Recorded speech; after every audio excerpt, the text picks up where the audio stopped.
తయారైపోయిందని అంటే అసెంబ్లీ ఉన్న ఏకైక ప్రతిపక్ష పార్టీ మేము. మాకు ప్రతిపక్ష పార్టీ కింద మమ్మల్ని యాక్సెప్ట్ చేస్తే మాకు ప్రతిపక్ష హోదా ఇవ్వాల్సి వస్తుంది. సభా సమయంలో సభా అధ్యక్షుడు చంద్రబాబు నాయుడు గారికి ఏ రకమైన టైం ఇస్తారో అదే టైము ప్రతిపక్ష నాయకుడు కూడా ఇవ్వాల్సి వస్తుంది. కాబట్టి అది ఇవ్వకూడదు అని చెప్పి వీళ్ళు సభ నడుపుతా ఉన్నారు. ప్రత్యర్థి జట్టు లేని చోట బౌలింగ్ ఫీల్డింగ్ కూడా లేకుండా తండ్రి కొడుకులు ఇద్దరు మాత్రమే బ్యాటింగ్ చేస్తూ ఉన్నారు.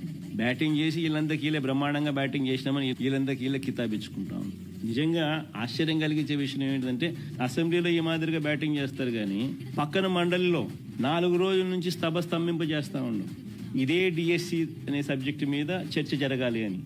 లోకేష్ రాజీనామా చేయాల్సిన అవసరం ఏముంది అని చెప్పడానికి సాక్ష్యాలు ఆధారాలతో వాళ్ళు రెడీగా ఉంటూ సిబిఐ ఎంక్వైరీ వేయాల్సిన అవసరం ఎందుకుంది అని చెప్పడానికి వాళ్ళు సిద్ధంగా ఉంటూ సాక్ష్యాలు ఆధారాలతో రెడీగా. పక్కన కౌన్సిల్లో మాత్రం డిస్కషన్ చేయరు, డిస్కషన్లోకి రానిరు. ఎలా తయారైపోయిందని అంటే చంద్రబాబు నాయుడు గారు నువ్వు నీ కొడుకు ఇద్దరికి సవాల్ విసురుతాను. ఈ డిఎస్సి మా హయాంలో జరిగిన 2018 గ్రూప్ 1 నోటిఫికేషన్ మీద కూడా 2 సిబిఐకి మేము రెడీ. మేము తప్పు చేయలేదు కాబట్టి నేను రెడీ అంటాను. నువ్వు రెడీనా? ఛాలెంజ్.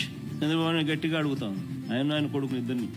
డిఎస్సి 2025 పైనే కాదు 2018 గ్రూప్ 1 నోటిఫికేషన్ మీద కూడా సిబిఐ ఎంక్వైరీకి మేము రెడీ. నేను తప్పు చేయలేదు కాబట్టి తలెత్తుకొని గట్టిగా అడుగుతున్నాం. నువ్వు రెడీనా అని అడుగుతాను. రెడీ అయితే వెంటనే లెటర్ రాసి. చంద్రబాబు నాయుడు గారు డిఎస్సి ప్రశ్న పత్రాలు తయారు చేసే విభాగంలో ఉన్న అవుట్సోర్సింగ్ ఉద్యోగి నవీన్కు ఫస్ట్ ర్యాంక్ రావడం వాస్తవమేనని అసెంబ్లీ సాక్షిగా మరోసారి అబ్బాకొడుకులు ఇద్దరు ఒప్పుకున్నారు. ఫస్ట్ ర్యాంక్ వచ్చిన నవీన్కు సంబంధించిన మెరిట్ లిస్టు నెంబర్ 1 ర్యాంక్లో నవీన్ అక్కడ కనిపిస్తున్నారు చూడండి. ఫస్ట్ ర్యాంకు ఇదే నవీన్కు మళ్ళీ మెరిట్ లిస్ట్ మార్చేసి నవీన్ పేరు తీసేసిన సెకండ్ మెరిట్ లిస్ట్ ఒకసారి చూపించాము. నవీన్ పేరు తీసేసిన సెకండ్ మెరిట్ లిస్ట్ పబ్లిష్ చేసినారు. అబ్బా కొడుకులు ఇద్దరు కూడా తనకు ఫస్ట్ ర్యాంక్ వచ్చిందని అసెంబ్లీ సాక్షిగా ఇద్దరు ఒప్పుకున్నారు. ఫస్ట్ ర్యాంక్ వచ్చింది అని వాళ్ళు ఆరోపణ చేశారు. అతనికి కాల్ లెటర్ వెళ్ళింది. అతని సర్టిఫికేట్ వెరిఫికేషన్ కి అతను రాలేదు. సర్టిఫికేట్ వెరిఫికేషన్ రాకపోతే ఆటోమేటిక్లీ డిస్క్వాలిఫైడ్. ఎవరికి ర్యాంక్ అవుట్ వచ్చిందని